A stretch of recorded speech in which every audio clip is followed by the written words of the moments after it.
Salut tout le monde, bienvenue à On Joue-tu. Cette semaine, j'ai une courte vidéo pour vous parce que j'ai eu une semaine très chargée. Je suis en train de finaliser ma vidéo de la semaine prochaine qui sera la plus récente vidéo dans la saga des les signes que tu es accro aux jeux de société. Et puis je peux vous dire que je me suis vraiment donné pour l'épisode 3. C'est de loin ma vidéo la plus ambitieuse, c'est celle qui m'a pris le plus de temps à faire du montage. J'ai dû aussi demander de l'aide d'un ingénieur de son, bref. Il y a beaucoup de travail dans la vidéo de la semaine prochaine, donc si ça vous intéresse, soyez à l'affût mercredi prochain. Aussi, bien évidemment, on a le Festival international de jeux cette semaine, donc au moment que cette vidéo-là est diffusée, il y a de bonnes chances que je suis en route pour Cannes. Donc sachez que je vais être au festival du jeudi au dimanche avec mon ami David du podcast. On va essayer de tourner un épisode de podcast à chaque soir, donc jeudi, vendredi et samedi. Ça va certainement être très différent de notre formule habituelle. Ça va sûrement être des épisodes qui seront plus courtes. Et aussi, contrairement à d'habitude, les épisodes ne vont pas être diffusés en même temps sur YouTube et sur tous les réseaux de podcast parce que j'ai pas tout mon matériel habituel. Ça veut dire que ça va vraiment sortir que en exclusivité sur les réseaux de podcast. Donc Spotify, Deezer, Apple Podcast et autres. Mais sachez qu'une fois que je reviendrai du week-end, il y a des bonnes chances que je vais tout mettre ça en une vidéo YouTube et la mettre sur YouTube, mais elle ne sera pas en direct. Donc si vous voulez vraiment être à jour sur ce qui se passe pendant les jours du festival, suivez le podcast sur les différents réseaux à podcast. Bien sûr, si vous voulez suivre toutes ces aventures-là, n'hésitez pas à aller liker la page Instagram de On Joue-tu, puis bien sûr la page Facebook. C'est sûr que moi, je vais essayer de mettre le plus d'informations possible sur ces différents réseaux-là. Et puis, of course, abonnez-vous à la chaîne si ce n'est pas encore fait. Et puis, allez vous joindre à l'équipe sur Patreon. On est vraiment une belle équipe. On a en ce moment plein de projets. Donc, on a des différentes fins de semaine ludiques qu'on a organisées. On a aussi une boîte ambulante, c'est-à-dire qu'il y a une boîte qui se promène maintenant entre tous les membres de la communauté sur Discord. Donc, exemple, on a une boîte de Seven Wonders Duel, j'en ai fait une partie, je l'ai envoyée à la personne qui est la plus proche de chez moi, elle va faire une partie, va écrire son score dans la boîte, et puis on se passe ça. C'est vraiment un beau projet, donc moi je suis assez fier de ce petit projet-là. Donc si ça vous intéresse, allez vous rendre sur la page Patreon.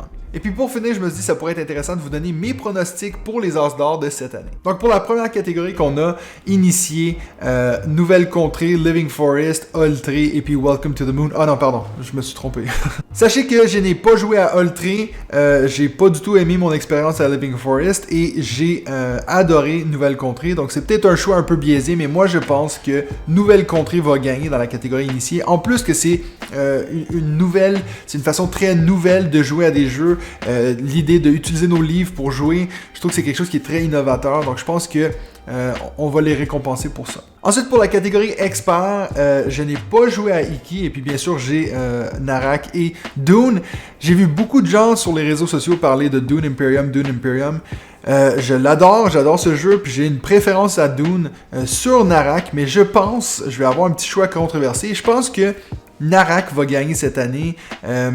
Il y a eu un peu plus de traction en début d'année, puis je pense vraiment que c'est un choix qui est un peu plus tout public, même si oui, on parle de jeux experts ici, mais je pense que le fait qu'il n'y ait pas cette confrontation, je sais pas, je pense qu'il va y avoir une légère préférence pour Narak. Je vais peut-être me tromper, mais voilà mon choix pour la catégorie expert. Et bien sûr, pour la catégorie fort, donc jeu de l'année, Seven Wonders Architect, Happy City et puis Carte Aventura. Je n'ai pas du tout joué à Carte Aventura, je ne pense jamais que je vais jouer à ça. Je suis pas quelqu'un qui fait beaucoup des jeux solo. Je sais que c'est pas un jeu solo, mais mes deux amis du podcast, Benji et David, en ont parlé comme étant un jeu vraiment où tu lis des cartes et puis tu prends des décisions, vraiment plus comme un jeu solo. Ça m'intéresse pas, c'est pas mon genre de jeu. Happy City, c'est un jeu que je trouve très correct. C'est vraiment ce qu'on appelle dans notre langage de podcast un hockey game. Et d'ailleurs, je viens tout récemment de découvrir Splendor. Et puis quand j'ai joué à Splendor, je me suis dit, mais en fait, c'est Happy City, mais avec deux différentes ressources pour faire des points. Un peu surcoté selon moi, donc c'est clair que Seven Wonders Architect, c'est celui qui va gagner le jeu de l'année. Je pense que c'est de loin celui que je suis le plus confiant. S'il gagne pas, ça va vraiment être une grosse surprise. Puis encore une fois, je vois pas vraiment lequel des deux le battrait. Mais voilà. Donc, jeu de l'année, Seven Wonders Architect. Donc, si on regarde mes sélections, Nouvelle Contrée, Narak et Seven Wonders Architect, sachez que j'ai pas regardé la catégorie enfant parce que je n'ai pas d'enfant, je n'ai pas d'intérêt pour les jeux d'enfants et puis j'aurais juste choisi un au bol. Et puis c'est pas ce que j'aime faire. Donc voilà, laissez-moi savoir dans les commentaires si vous êtes d'accord avec mes choix, quels sont vos pronostics. Et puis bien sûr, nous on va se revoir la semaine prochaine pour un autre épisode de